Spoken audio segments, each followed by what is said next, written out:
Teaching financial responsibility is one of the most important things we can do for our children to foster independence, especially for our daughters. Hi, I'm Linda Lingo, financial coach and money mama mentor. In this short video, I'm going to share 7 tips I use to raise my daughter to be financially independent. If you want more of the juicy details, check out my blog. The link is below. I took an active role in mentoring my daughter in the ways of money. It wasn't always easy. The consequences weren't always received, and there were tears along the way. But we both learned, and she definitely is taking her finances to a whole new level, much higher than where I was at her age. I'm curious, who taught you about money? Your mom, your dad, or someone else? Hey, leave it in the comments below. So let's get into those 7 tips for raising financially independent daughters. Hey, make sure to stay to the end because the last one is probably the most important tip of all. So here we go. First of all, I would encourage you to open a checking and a savings account for your daughter. Now, I want you to, of course, have the conversation about what it is and why it's important. And I encourage you to go do it together. Go to the bank together to open that checking and savings account. Now, if your daughter is over 18 or older, she can open the account her own. If she's younger, you'll have to open a joint or a custodial account with her. And then number 2, I want you to teach her how to save part of her earnings. And that's why we have that savings account. It's so important to teach our daughters to save and then spend. So help her to put part of her earnings into her savings account.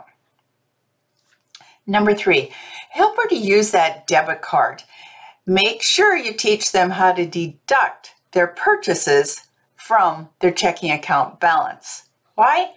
Because with modern technology, they don't always see the dollar. It's in and out of their account. So it's really important to teach them to keep track of their purchases, to deduct it from their balance, because we don't want them to be surprised with those horrible overdraft fees. Number 4, help your daughter build credit by opening a joint credit card with her. Now, I did this with my daughter. We opened a joint credit card. It had a very small limit, but I allowed her to use it for purchases. But the agreement was she could only use it for those purchases if she had the money in her checking or savings account. In other words, if she didn't have the money available to pay for it with cash, then she couldn't charge it. But by charging it and then paying it off the next day, she was building her credit score. That's right, I said paying it off the next day, because when she got the bill, we didn't want any surprises. She actually had a 0 balance, but she had used it throughout the month. So that is a great way to help them get used to a credit card, only use it to build a credit score. And this came in very handy because then she had a credit score when she went to rent her first apartment and when she bought her first car. Now, buying cars today is a little different than it was in my day. I remember my car was $500. We paid cash. Not so anymore. But the auto dealership was actually surprised at how high her credit score was, given she was just 21. So she got a lower interest rate and it saved her in interest cost. So help your daughter build her credit. Number 5, make investing fun and relatable. How, you say? Well, if she's working, she can actually open a Roth IRA. It's a great vehicle to save for retirement. And you know, it's never too early to start saving for retirement.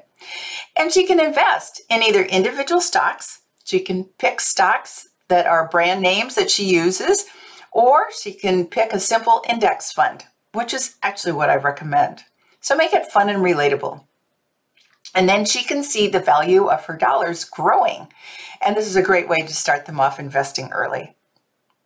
And then number 6, and I think this is a critical tip. Make it okay for your daughter to make mistakes. I wanted my daughter to learn to live with a budget while she was still home.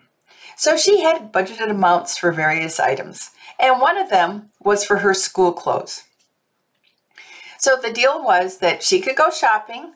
We knew how much she was going to spend, and the clothes she bought had to be approved or okay with her school dress code. So the first year she bought one pair of jeans and 2 tops. Well, guess what? It was a very limited wardrobe for a whole school year. But you know what? It only took one time for her to learn that lesson. And after that, she learned very quickly how to stretch the value of her money. And you know, to this day, some of the most fun times we have are thrift shopping. Hey, I'm just curious, do you ever go thrift shopping with your daughter? It's really fun. And then number 7, and this is the best tip of all. Set a good example with your own money habits. Let your daughter see what it looks like for good money habits to be in play. Some of the ways I did this was when I went grocery shopping, my daughter came with me, and I showed her what it looked like to comparison shop, how you could look at the value and the cost of various grocery items. We also did this when we went out to eat. You know, sometimes we just go for happy hour because those hors d'oeuvres are cheaper at happy hour than they are regular, and the drinks are cheaper then too. I'm sure you can think of a lot of examples of how to set good money habits in play, and leave those ideas for me in the comments below. I'd love to hear from them. And I'd also like to hear other money tips that you taught your daughter along the way. It would benefit not only me, but all of my viewers. You know, our relationship with money is very personal. And it's something that we actually pass on to our kids at a very early age. Teaching our daughters financial independence takes a little effort, but it has huge benefits. If you want to continue the money talk in a judgment-free space, I encourage you to join my private Facebook group, Women Talk Finances.